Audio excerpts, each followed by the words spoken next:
Zeidoktor here, and this episode of the Typical Manga Review is going to be dedicated to One Piece, Chapter 857, Rook. Our cover page has a very Robin-esque looking Hancock chilling at the pool with her snake. Honestly, if it weren't for the earrings and the snake, I would assume it was Robin. I really would. Anyway, in the chapter proper, Sanji's getting caught up on how Jinbei gave them a breakout, a jailbreak. Yeah, I was surprised too. And Sanji's glad that Nami's safe, but it's he can't bring himself to face her, right? Because he caused everybody so much grief, even though everybody was worried about him. Fortunately, the good news at least is that the rain stopped, so that's good. In the mirror world, the group has found Luffy and Sanji. Nami is basically using these, trying to see if they can use these shards of the mirror that broke when she was on King Bomb to contact them, which looks like they are able to do. Chopper's able to call out and reach them. Luffy finds the shards. Sanji's wondering what's going on here. At which point Luffy explains that, oh, it's a long story, but Chopper and the others are inside the mirror. So you guys safe? Yeah, I'm really glad you're here. And Sanji's just goggling over all this, what? And they confirm Sanji with them too. Yeah, he's with me. How are things on your side? We managed to rescue everyone from inside the mirror. And Brook also managed to get a transcript of the poneglyphs. And Luffy is thrilled. I expected nothing less of you guys.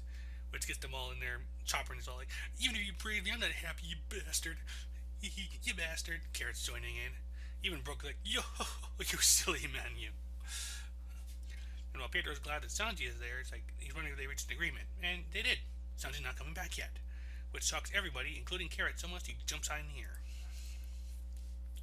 They're going to wreck Big Mom's tea party and a wedding ceremony. They're going to save Sanji's family, and then Sanji's coming back. That thing's got to get quiet for a moment there. It's Sanji, before Sanji can even properly start pointing out that they're enemies of the Emperor and they're exposing Nami to danger, everyone else is cheering, we did it! What's up? Chopper's I was so worried because I heard you had a huge fight with Luffy. Carrot's oh, seriously, you idiot. Brook's you bald idiot. Nami's glad because Sanji will come back if they do all that, huh? Okay. And Sanji kind of starts talking to Nami about, oh, you mean the part where you threw me into a bottomless pit of fear? I will never forgive you. And her speech bubble impales Sanji. But I'll put it aside for the time being. Chopper's just sitting there crying. There's no time for the tea party. I'm definitely getting you to return, Sanji. Which puts Sanji in the love cook mode. Is that a proposal? And leaving Luffy oddly relieved. So Luffy, I know what we have to do. When I was saved by Sanji's sister, then yeah, we'll definitely save her. By the way, we also have Chopper just being held up to Jinbei like a little chopper phone. Just completely just blank expression, here you go. This won't be easy, even if we're planning on taking Big Mom's head. She genuinely looks forward to every tea party, so destroying it means incurring her wrath. And on top of that, I think you met some of the ministers, but most of those are from the top, or immediately the tip of the iceberg of the Big Mom pirates. There are going to be a lot of powerful people attending the tea party. Not to mention various underworld types from all over the world who have been invited. And as their opposers, they have only 10 people. Which get Brule and Diesel wait, hold on, don't include us. You only have 8. They'll get killed already. Jinbei has something he needs to explain to Luffy, specifically regarding Capone Gang Beige. Luffy recognizes him, and Jinbei goes on in detail, in the West Blue where he comes from, there's 5 powerful mafiosos who control the underworld. One of them bossing those families of the West, that was Beige. And the gang nickname comes from his younger days when he became known as the Hitman. And damn was he a crazy one. From what Jinbei knows, he was a man who would decapitate animals and just watch as they wriggled. And in his older years, he would do the same thing, only substituting animal with organization. So he would go after other families, other gangs, take out their heads, and then just sit. He would ignore their status and territory, just take their riches, and just watch the power vacuum as everybody struggled to kind of reorient themselves. Of course, all it means is he's now got a bunch of revenge seekers coming after him. And while he could definitely keep them at bay from his castle, eventually that got dull, so he went out to sea and started doing the exact same thing. He rose in fame by taking the heads of captains of famous crews.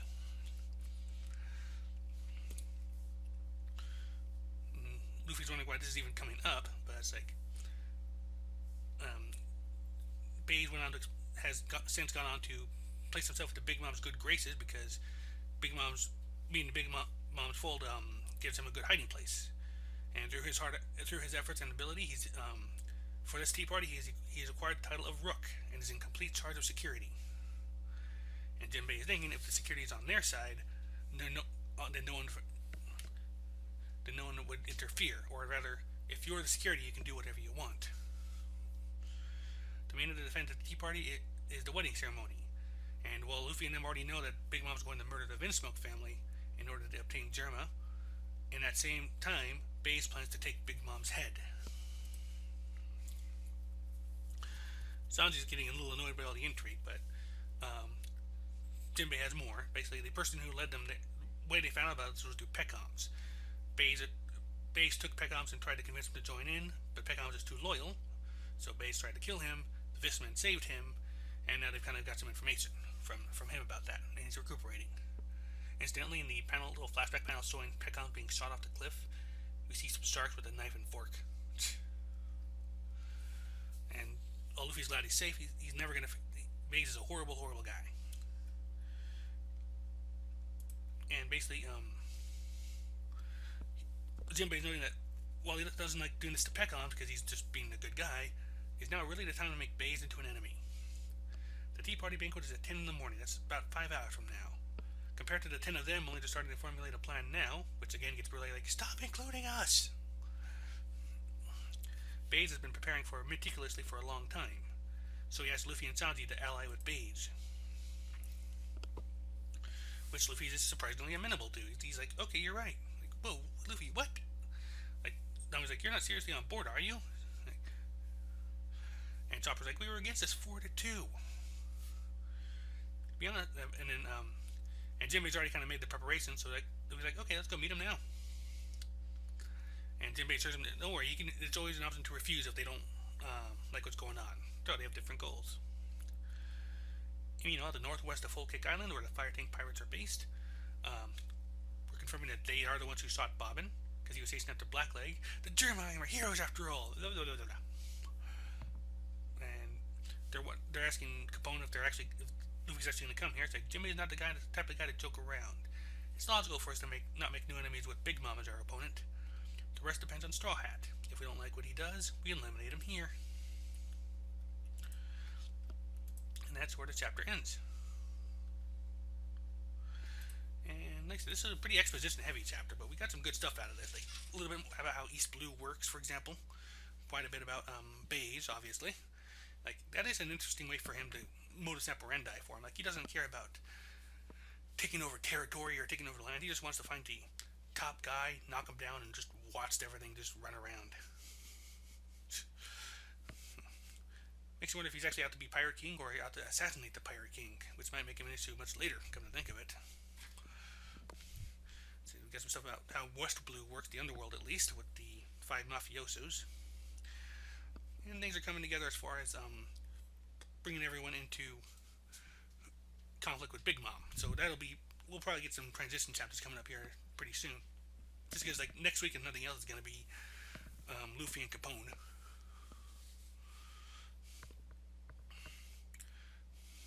Moving off of that though is I do wonder, since they said they voted against it, vote 4-2, and one vote is obviously Jinbei since it was his idea. Who's the other person? I would say Pedro or Nami would be the most likely, but there you are.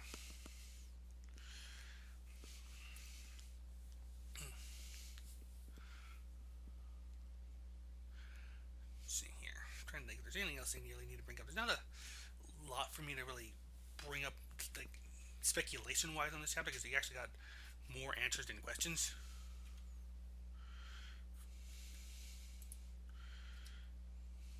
Running back on the chapter pages a little bit, but not cooperating. Never mind.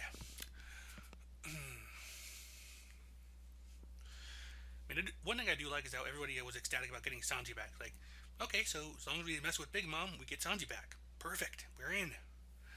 Even Nami, who's impaling Sanji with her speech, is like, okay, we'll get you back on board. I always like those little. I always like that particular gag. The say something so scathing this beats Bubble impales them gag. I always like that.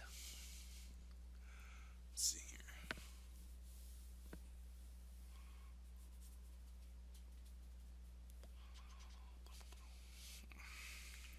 But it's like there's a lot about this. Like the moment they know they can get Sanji back, they're on board for whatever.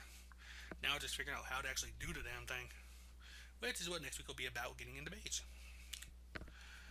For now, though, I don't, like I said, there's not a lot I can think of that I really need to bring up here. Like, that's not really brought up in the chapter proper, which I already covered. I mean, a few little art things, like the double spread of beige, the fact that Hancock looks almost exactly like Robin, which kind of annoys me personally. The little things like with Kara, like jumping high in the air whenever he's going, wah! Or Jinbei just holding Chopper like a little chopper phone. They have like little touches like that, which I always do enjoy. For now, I'm going to go and call the review here. And once again, that's been One Piece, chapter 857, Rook, which, by the way, I don't think I mentioned it as an extremely appropriate title for Beige given his powers. But anyway, chapter titled Rook.